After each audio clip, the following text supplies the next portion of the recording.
एकाग्रता कैसे लगाएं? तीसरी कक्षा में हम पहुंच गए हैं। पहली कक्षा में निर्धारित समय नियत स्थान या नियत समय निर्धारित स्थान। दूसरी कक्षा में महत्वपूर्ण बात थी आपकी नींद को लेकर के। आज हमने श्वास पर बात करनी है और मैंने कहा था कि 3 कक्षाओं के बाद फिर हम उस पर आएंगे जो एकाग्रता प्राप्ति की तकनीक है, और उससे पहले तैयारी होना बहुत आवश्यक है।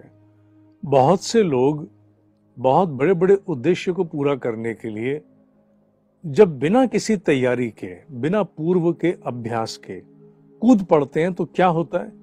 होता यह कि बड़े जोश खरोश के साथ शुरुआत होती है, पर थोड़े समय में छोड़ देते हैं, या तो इसलिए कि उत्साह कम हो गया, परिणाम आए नहीं। सोचा था कि आनंद फानंद में बहुत कुछ मिल जाएगा, मिलता नहीं है। इसलिए आवश्यक होता है कि अगर दूर तक जाना है तो फिर तैयारी भी उसकी उसी प्रकार होनी चाहिए। कक्षा में श्वास की बारी है। श्वास आपको मालूम है कि नहीं मालूम है, पर श्वास आपके शरीर के भीतर अनगिनत परमाणुओं को उनकी ताल, उनकी रिदम तय करने में बहुत बड़ा योगदान करती है।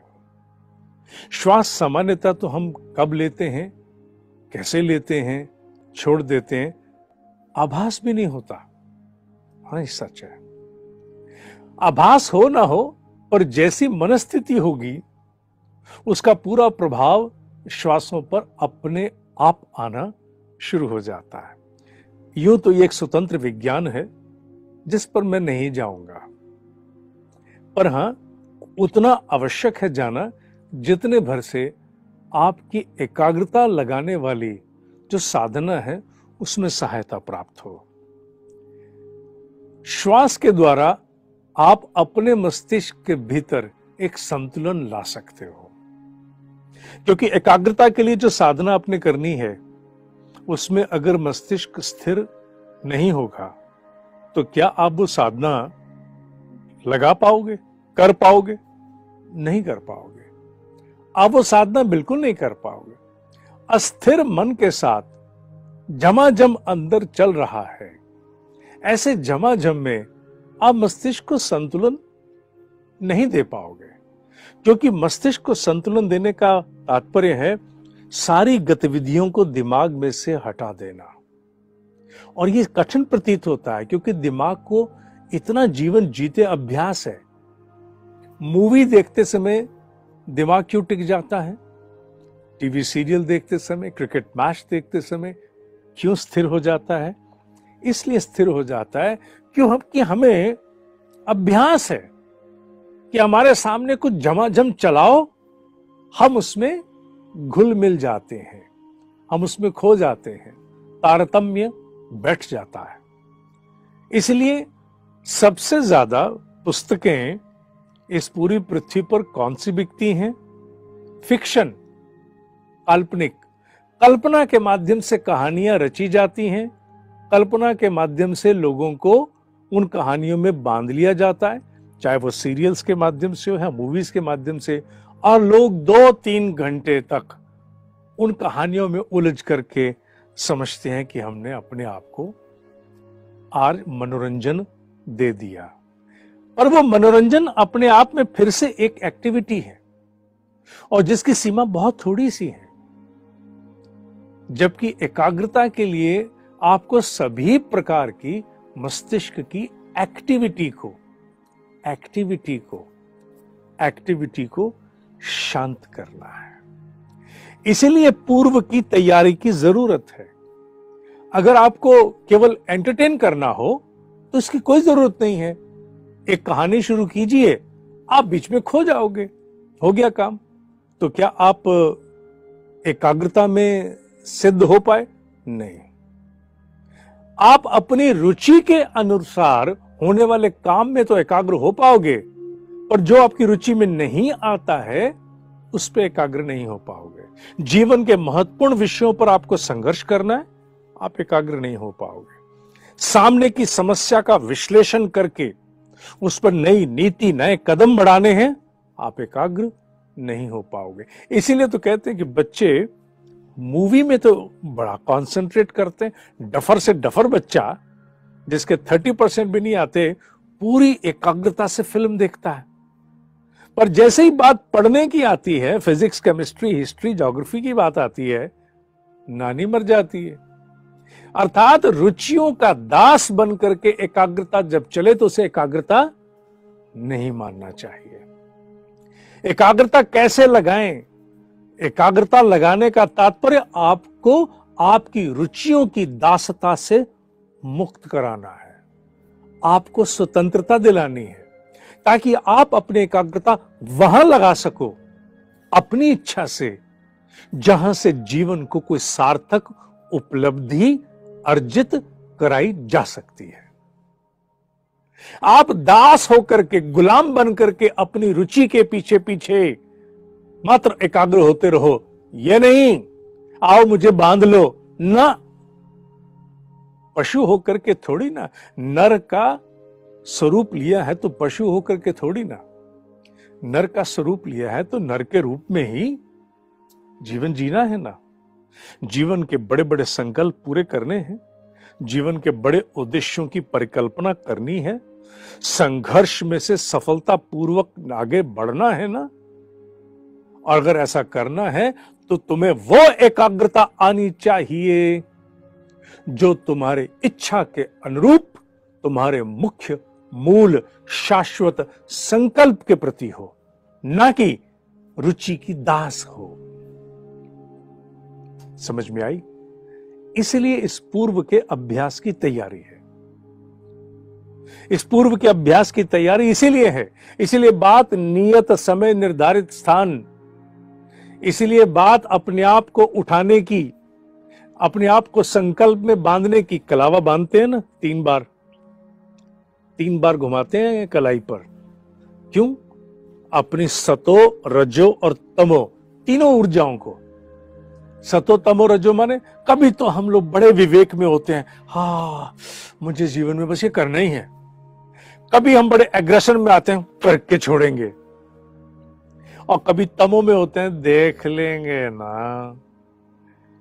3 बार इसीलिए घुमाते हैं कि तुम्हारे भीतर भले ही तमोवृत्ति चल रही हो, तुम्हारे भीतर भले ही रजोवृत्ति चल रही हो, जो अभी उठी कल शांत, जोश आया आकाश पे, जोश ठंडा देख लेंगे ना। और कभी सतो ना, चाहे तुम सतो में हो, रजो में हो, तमो में हो, जो संकल्प यहां कलावा बांध लिया, जो सूत्र बांध लिया, अब उसको निभाना है। इसलिए ये 3 कक्षाएं जो पूर्व के अभ्यास के लिए समर्पित हैं, आज इसकी कक्षा सहित, ये तुम्हें एक प्रकार से 3 बार घुमा के कलावा बांधा जा रहा है, ताकि तुम अपनी रुचियों की दास एकाग्रता को मुक्त कराओ और अपने जीवन के वास्तविक, शाश्वत, दृढ़ संकल्प को नियोजित करो। अपने ध्यान को, अपनी ऊर्जा को और अपने समय को नियोजित करो। श्वास पर बात आई थी। श्वास की रिदम, रिदम, रिदम, ताल तुम्हारे पूरे शरीर के ताल को नियंत्रित कर सकती है।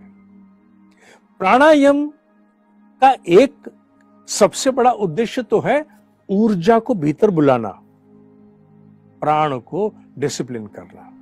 प्राणायाम का दूसरा सबसे महत्वपूर्ण कार्य क्या है? प्राण का दूसरा सबसे महत्वपूर्ण कार्य यह है कि प्राण के द्वारा आप अपने पूरे शरीर को एक ताल में लाते हो, एक रिदम में लाते हो सकता है कि आप में हजारों अधूरी इच्छाएं, हजारों अधूरी कल्पनाएं, हजारों अधूरी स्मृतियां, कभी कोई तो कभी कोई, कभी कोई तो कोई खोपड़ी में आती जाती हैं, जिस कारण अंदर झिकझिक झिकझिक झिक झिकझिक चलता रहता है। उसके स्वरूप से तुम्हारी सांस भी कभी कभार तो लंबी, कभी उथली, कभी कितनी ली कितनी छोड़ी, हिसाब किसके पास है? किसी के पास नहीं है। सच तो यह है कि केवल 2-3 मिनट के लिए तुम्हारे सिर्फ 2 द्वार बंद कर दी जाएं, 2 दरवाजे, क्या होगा? बस बाकी सब खुले हैं, आंखें खुली, कान खुले, बस ये क्या होगा? 3 मिनट के लिए सही, राम नाम बाद में भी सत्य हो जाएगा। इसका इतना बड़ा प्रभाव है। और इसी पर, जिस पर जीवन आधारित है, द लाइफलाइन, उसे हम देखते नहीं, उसी को ताल देनी है, ताकि हमारे भीतर जब हम एकाग्रता के लिए कोई साधना करने बैठे तो हमारे भीतर की झमाझम शांत हो। इसलिए सबसे पहले कोई भी ध्यान लगाना हो, सबसे पहले सांस को पकड़ते हैं। इसलिए पकड़ते हैं क्योंकि सांस को ताल दी, सांस को ताल दी, पूरी काया को, पूरे अस्तित्व को ताल दी। शरीर को ताल मिलेगी, सारे अंगों को ताल मिलेगी, हृदय को ताल मिलेगी, धमनियों को ताल मिलेगी, रक्त प्रवाह को ताल मिलेगी, और मन में उमड़ने घुमड़ने वाले अधूरे अनर्गल विचारों को भी एक ताल मिलेगी, और आप भीतर उतने अंशों में स्थिर हो पाएंगे। जब कोई सीरियस काम करना हो तो हम ये कहते हैं, 1 मिनट रुको, रुको, come on, just wait for a minute, 1 minute रुको, सोचने दो। क्या होता है ये? आप अपने आप को सब जगह से हटाते हो और भीतर बटोरते हो, हटाते हो, बटोरते हो। यही काम तुम्हें नींद के माध्यम से भी और तुम्हें सांसों के माध्यम से भी करना है। तो सांस को आयाम देने के लिए अगले सप्ताह की कक्षा तक पेट में भोजन जब कम हो, 2 टाइम होते हैं ऐसे पेट में जब भोजन कम होता है। कौन से टाइम होते हैं? Of course yes, morning, end of course yes, evening. Evening में पता नहीं आजकल एक रूटीन चल गया है कि शाम को कुछ ना कुछ गड़बड़ खाना है, कुछ ना कुछ जरूर चाहिए, फिलर, समथिंग इज। चलो अच्छी बात है, करो। मेरा तो भोजन भी लगभग शाम को हो जाता है क्योंकि रात को नहीं होता, पर कोई बात नहीं। आप जो भी कुछ खाना चाहते हो शाम को, उससे पहले थोड़ी देर कर लो। और थोड़ी देर करना क्या है? बड़ी सरलता से कुछ नहीं करना, दोनों हाथों को घुटने पर रख के चेयर पे बैठे बैठे, चेयर पर बैठे बैठे, वैन में अगर आप आते हो, अगर आप बस में आते हो तो उसमें बैठे बैठे, अगर आप उसमें आते हो कानों में मत ठूस लेना ईयरबड्स, वैसे बिना म्यूजिक चलाए चाहे ठूस लो ताकि बाहर का शोर ना आए।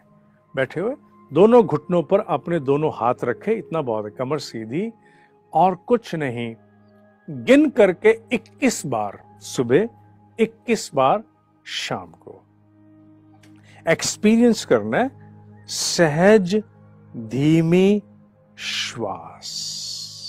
सहज माने स्लो, धीमी श्वास, गहरी श्वास। कहां तक की? जितना पेट फूल सकता है उतनी। Slowly breathe.